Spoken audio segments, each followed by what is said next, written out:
Hi, Preet. Hi, Joanna. How's it going? Pretty good.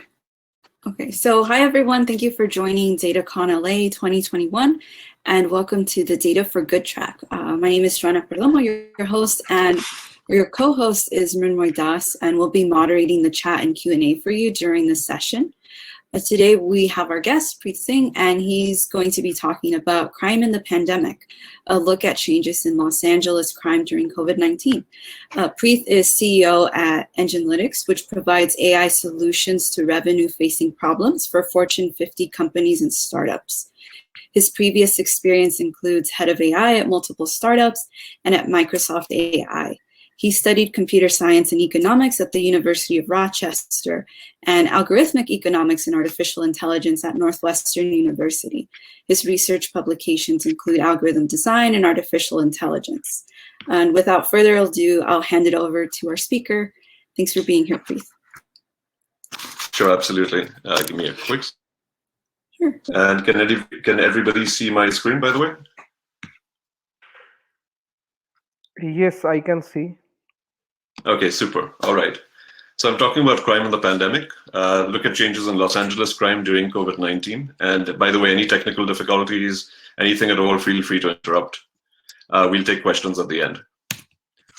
So how exactly did this topic start? So essentially, if you've been like me, you've read a surfeit of news opinions, articles, blog posts, listened to podcasts about COVID's economic impact. And typically, it concentrates on a few industries, right? Hotels, travel, retail shops. And the reasons are fairly clear, right? These had the most impact. They bore the brunt of COVID-19. Hospitality, for example, there's a great study by Focusrite and quoted by Gordon Blue. Revenue fell by 75%. This was room revenue. And the estimated cumulative loss for the travel industry is nearly $500 billion. So these are obviously industry-ending figures in some sense. But I was interested in an industry that no one really considers an industry per se, specifically crime. Now, crime's a large industry too, but it's got negative economic impact. We don't think about crime in terms of jobs generated, right? At least I hope we don't. We don't think in terms of revenue, but we do think in terms of the cost to society. So for example, theft rates increase insurance premiums, violent crime impacts property prices. You're not going to invest in a neighborhood with high violent crime. So I'll give you a quick back of the envelope calculation. 2019, California had about 142,000 vehicles stolen, right? Average value, about $10,000. First round loss is about $1.5 billion, right? Then you have a second round loss, which is a few million hours spent by law enforcement, victims, the insurance company on investigating these crimes. Then you have third round losses, which is our rise in premiums, additional staffing of law enforcement agencies. We're looking at substantial figures at the end. Rand actually estimated in 2010, the cost to Los Angeles by crime is $5.5 billion. It wouldn't surprise me if today that's currently at, touching 10 figures. So what did I expect the impact of COVID to be? I looked at four questions I wanted to ask for sure. One is, did crime fall overall? Second is, stay-at-home orders and retail closures affect general theft? For example, if shops are closed, I expect shoplifting to go down substantially, right? Were there more anti-Asian bias crimes? Now, these third and fourth questions are really what I'll concentrate on in the interest of time. They're relatively more interesting, and I feel more important as well. So we also saw reports of various anti-Asian bias crimes, such as the Georgia incident that took place. So I was very curious what the situation was in Los Angeles. And these crimes are ones which have a disproportionately large impact to society. And I'll talk about that a little bit later on as well. And the fourth question is, did we have less vehicles stolen when people stopped driving, which I would expect, right? So slides will be available on DataCon's website. I'll skim through the first two questions, just hit the high points, but concentrate on questions 3 and 4. As far as data is concerned, I looked at the LA crime data set from Jan 1st, 2010 to August 30th, 2021. These are transcribed from the original crime reports, and it is thanks to the City of Los Angeles's Open Data Initiative. I would encourage everybody to have a look at them. Now, assumptions, the important assumption is the third one. I've divided, for comparison purposes, the time period into three. You've got pre-COVID, which is everything before March 10th, which is when I kind of said the pandemic started for LA. March 10th to June 15th is what I call the core COVID period. June 15th was when California dropped most of its pandemic restrictions. So June 16th till about a couple of weeks back is what I call recovery COVID. I have data till August 30th. Excuse me. So the first question, not very surprising. We saw a drop in crime, 9.1%. And then we saw a bounce back. Again, totally expected.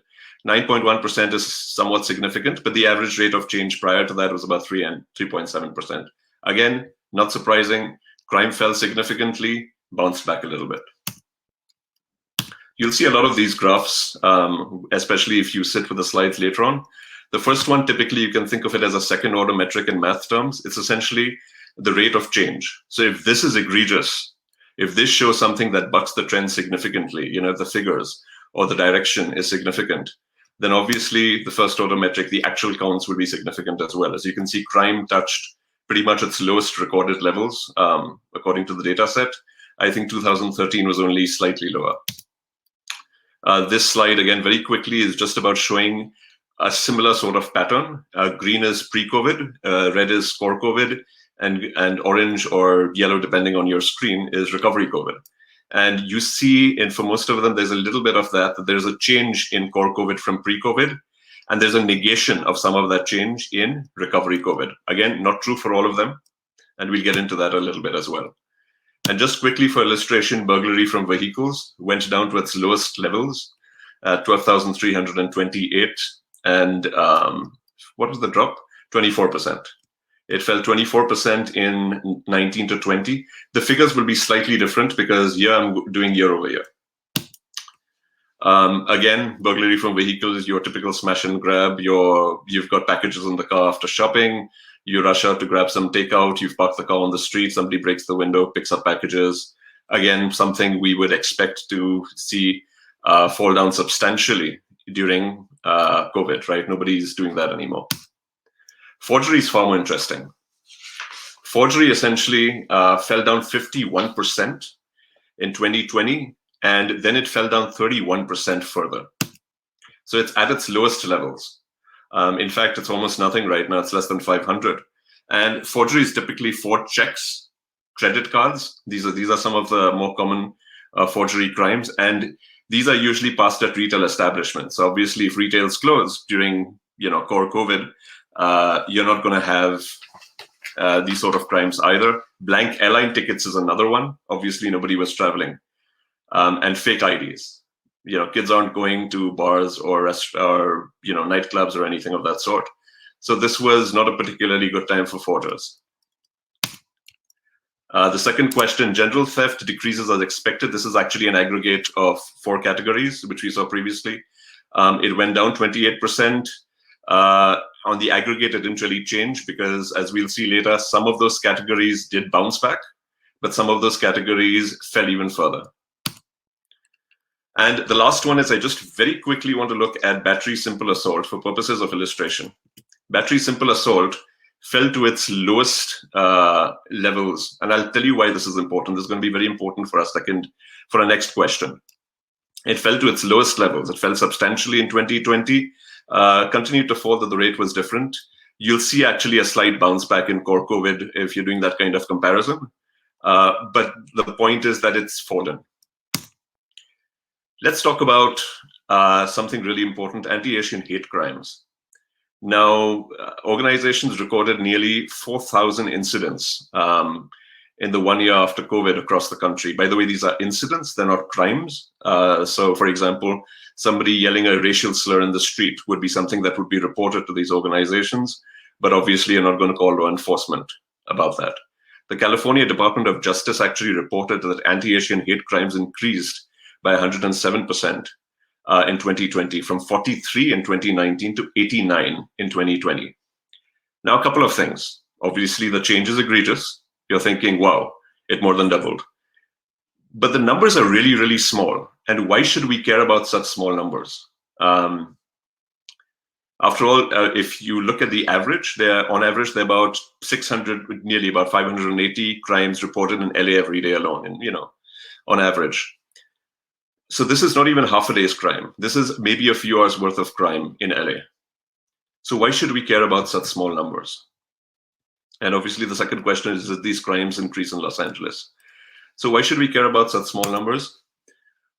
So a couple of things. If you look at the literature in criminal justice research, in sociology research, basically in research fields, if you look at where they define a phenomena like terrorism and hate crimes, you'll find that they'll have very high overlapping definitions.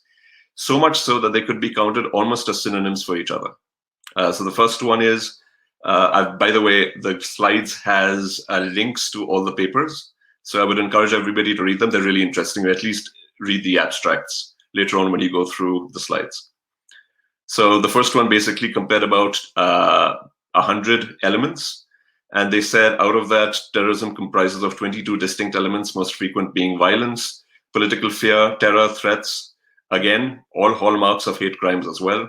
Definition 2, terrorism is a politically motivated tactic involving the threat or use of force or violence in which the pursuit of publicity plays a significant role. Again, a very general definition that also overlaps with hate crime, but the last clause is actually particularly important and a little specific.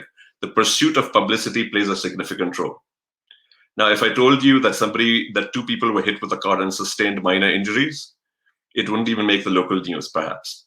But if I told you it was a terrorist attack, you're expecting it to make the national news for sure, and definitely, probably also the global news, right?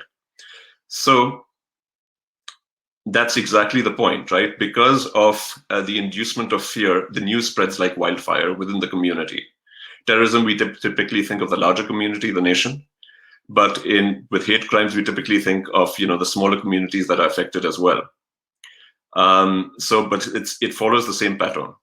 The news spreads like wildfire because even if it's a relatively minor crime as such, if the impact is relatively minor, right, only a few people were hurt because of the inducement of fear. Both are criminal activities furthering a political objective, unlike typical crimes that are committed for reasons like greed. Now, this is really, really important because when we think of the word crime, we think of a huge range, obviously. We think of theft, we think of mugging, we think of even highly violent crimes such as armed robbery and murder. But we tend to put all of these in one bucket.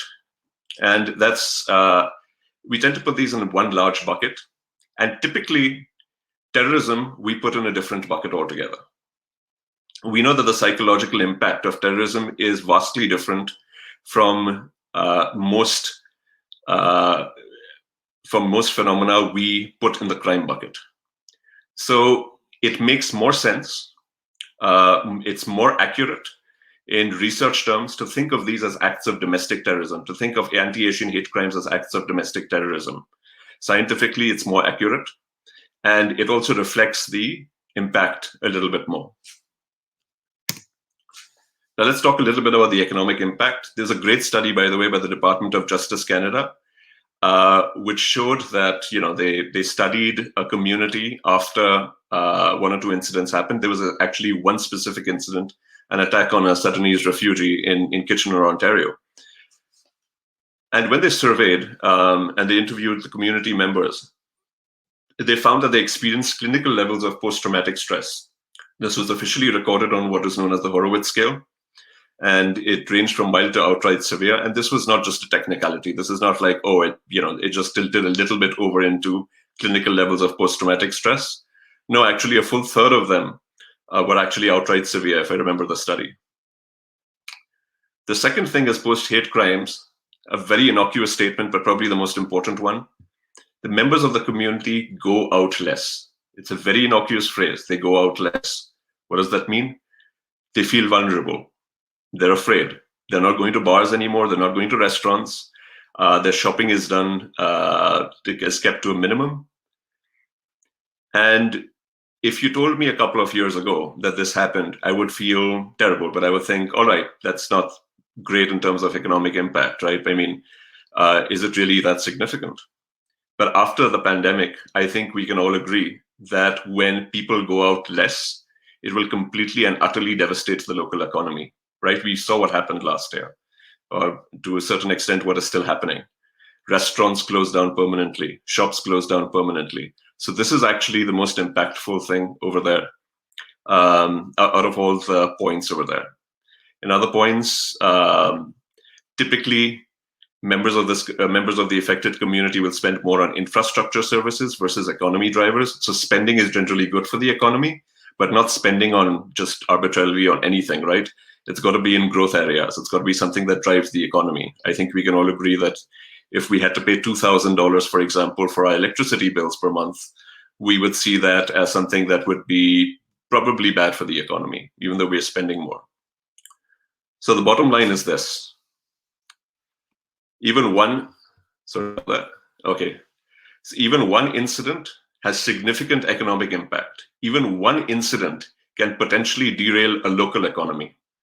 It's got tremendous impact. And if you think about these as acts of domestic terrorism, it makes sense. So now we come to our next question. Now we know that the impact is so significant. Did anti-Asian crimes actually increase in LA? That would actually be an understatement. They went up 141% in core COVID, and they went up a further 125% in recovery COVID. So it's actually still increasing rapidly. It's accelerating in some sense. So it's gone up 5-fold.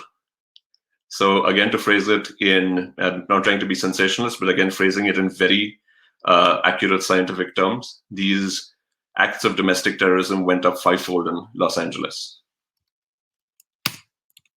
This slide is just about comparing it quarter to quarter to see if there was, that it wasn't a one-off, right? There wasn't one cluster of points that threw off the figures and the rest of the data was normal. That's not the case. Quarter to quarter, it rose up.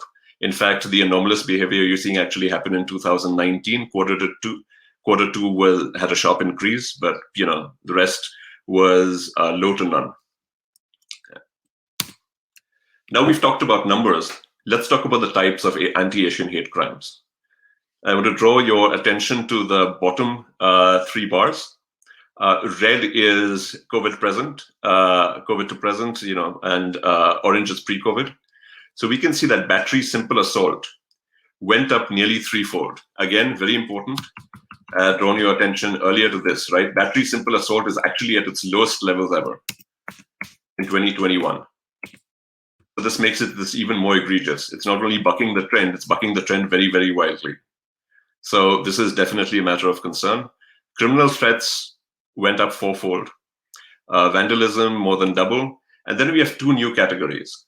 We have 2 types of crime that never happened in pre-COVID as part of anti-Asian hate crimes. One was ADW, assault with a deadly weapon or aggravated assault, and the second is a bomb scare.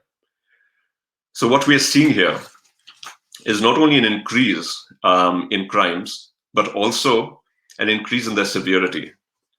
And we're going to see the effects on LA's economy probably for several years in different ways. So now we've covered pretty much all the questions except for the last one. Did we have less vehicles stolen when people stopped driving? I would actually expect a major decline. For one thing, people stopped driving. But also if you look at the breakdown where cars are usually stolen, 3 out of 4 cars are usually stolen on the street. 1 out of 5 cars are usually stolen in the parking lot. Between them, they cover 9 out of 10 car thefts. People are barely using street parking and parking lots in the pandemic. So I would expect this to go down significantly. Coupled with the fact that car theft was on a downward trend previously, it was dropping at 9% year over year. I would expect to go down significantly. I would expect to see an amplified drop, maybe 30 to 50%.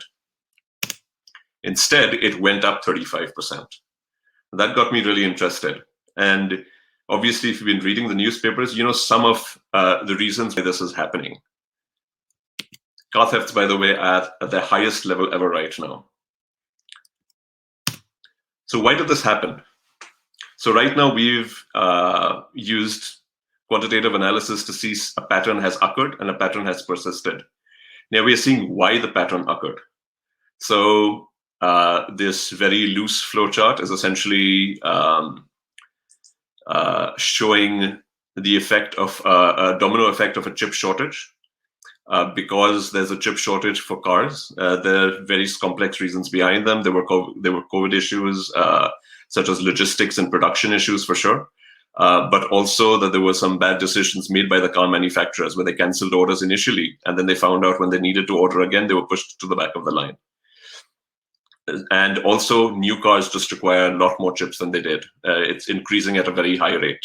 I think typically 3,000 chips go into a typical new car, or typically about 100 what they call electronic control units.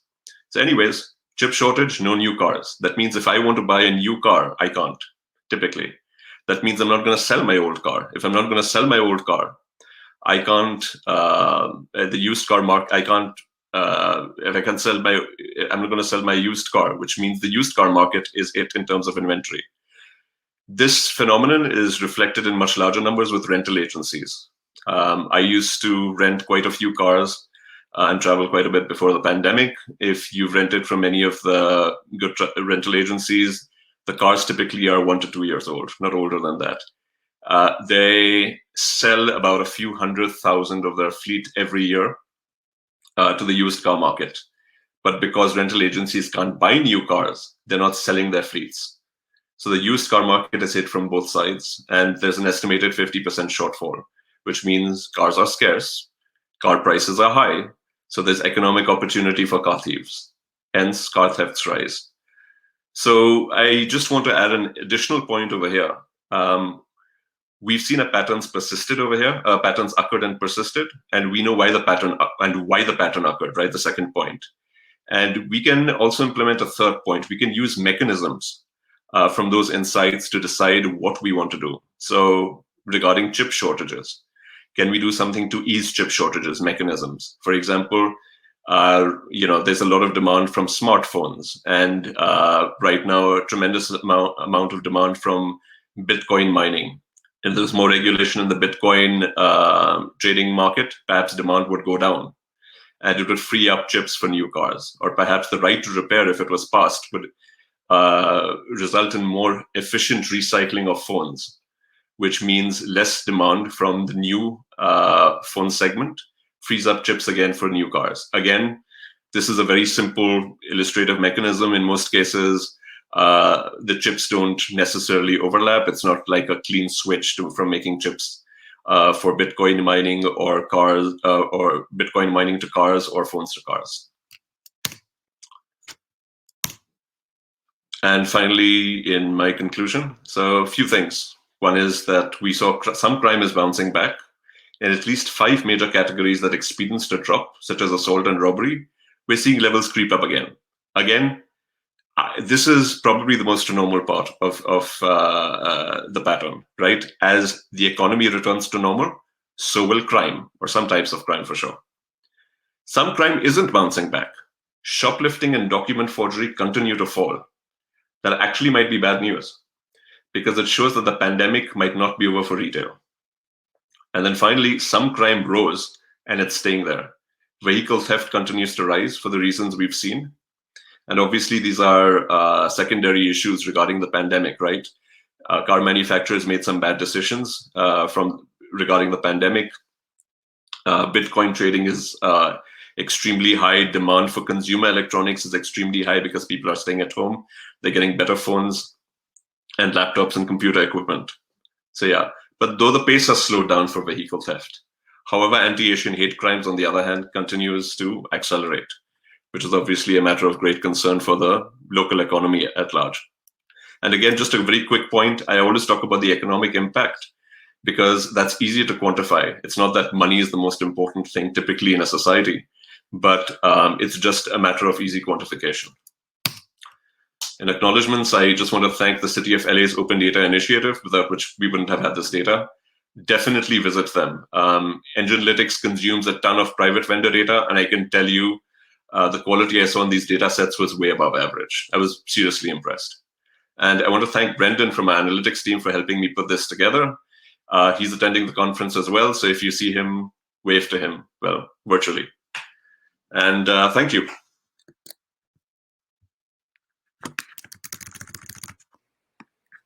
Yeah, thank you, Preet, for that.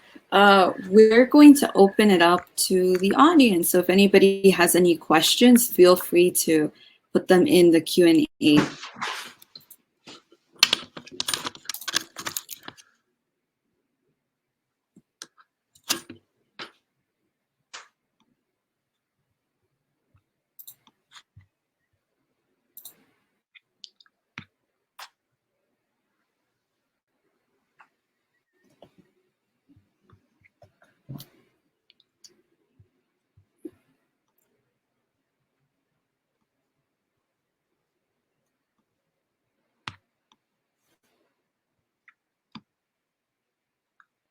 So, if audience, Does anybody have so any questions at all? Or yeah, go on. Sorry.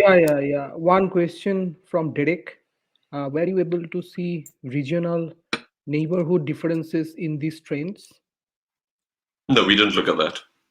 That would definitely be an area to look at. A couple of other things we did not see trends, but we expected to. For example, domestic violence. We've heard news that domestic violence has fallen tremendously. Sorry, has risen tremendously, but we actually saw the figures fall. That obviously is reporting bias, right? People were not reporting things.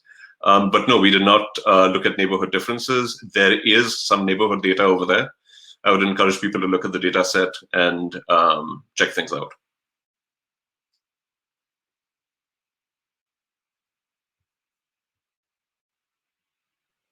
So I have a question, Preet. From technical perspective, what are the tools and technologies you had used? Absolutely. So a few things. Standard data science stack. I use Scientific Python, Jupyter Notebooks, the whole 9 yards. For trend analysis, we looked at triple exponential smoothing analysis. We looked at a few more machine learning models for time series analysis to see trend, but typically you use that for figuring out a deviation, something that bucks the trend, and you can get up and say, look, this change is egregious enough that it definitely was a result of COVID. However, just looking at second order metrics, just looking at the rate of change, you can see for most of them, the changes were egregious enough that that was not even needed, right? We saw drops of 30%, 35, rises of 35%, drops of 50%. So yeah. Got it. Thank you.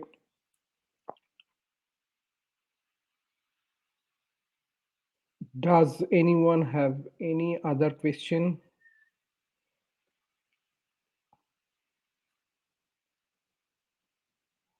Okay. Karen is asking, did you break out anti-Asian hate based on countries of origin? Countries, this is in Los Angeles. Does she mean by, does she mean by groups within the Asian community? If that is the case, no, because the way, so I skipped over this in my methodology, but I use something called MO codes. I believe they stand for modus operandi codes. These are essentially descriptive tags to crimes.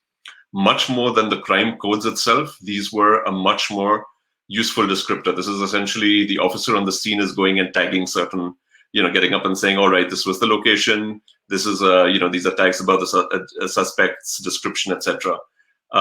Anti-Asian hate crimes have a very particular MO code, and they started recording this in 2018. So that's what I used for that.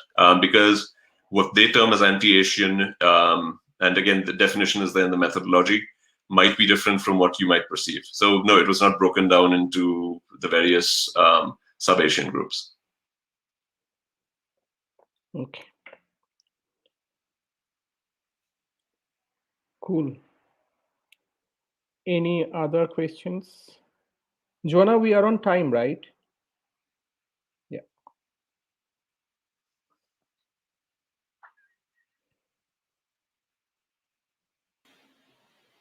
No other questions? I'll ask a question. Did you get a chance